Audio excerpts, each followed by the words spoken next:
পদ্মার পানি বাড়ার সাথে সাথে কাজের ব্যস্ততা বেড়ে গেছে।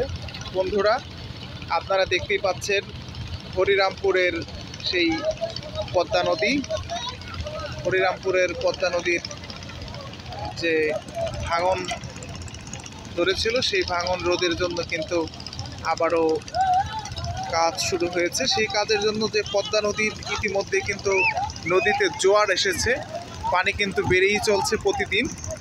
এবং আপনারা দেখতে পাচ্ছেন সারা বিভিন্ন জায়গায় থেকে দর্শনার্থীরা আসছে এই পদ্মা নদী দেখার জন্য। নদীটা চমৎকার বা ভয়ঙ্কর, খুবই সুন্দর একটি জায়গা। মানুষ প্রতিদিনই আসে এই পদ্মা নদী দেখার জন্য।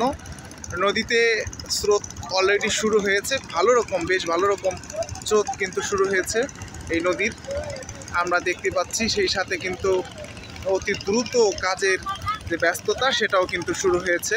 যথাসম্ভব কাজ শেষ করতে হবে।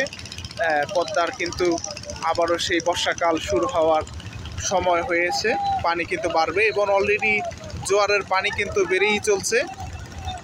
বন্ধুরা দেখতে পাচ্ছেন কোলাহল শ্রমিক ডবল শ্রমিক দিয়ে কাজ করা হচ্ছে, যাতে সময়ের আগেই কাজ করে শেষ করা যায়। বন্ধুরা, আপনারা দেখতেই পাচ্ছেন এই সেই পদ্মা নদী, চমৎকার একটি জায়গা। ভালো লাগে এই পদ্মা নদীর পাড়ে আসলে মানুষের।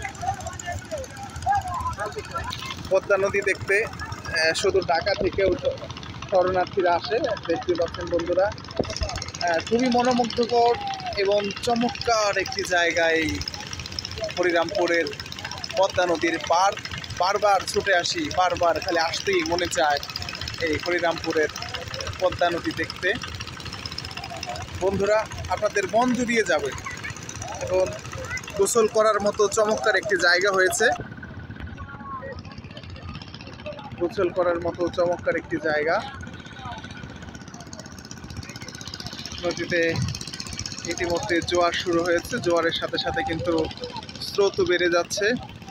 আর অল্প কিছুদিনের ভিতরে হয়তো বর্ষার পানিও চলে আসবে এবং সেই জন্য কিন্তু চমৎকার কাজের ব্যস্ততা দেখতে পাচ্ছেন শ্রমিকদের আমরা দেখালাম। এবং অনেক মানুষ এসেছে আজাদ গোসল করতে, অনেক দূর থেকেও ছেলেপেলেরা আসছে গোসল করতে, আমরা সেটি আপনাদেরকে দেখালাম।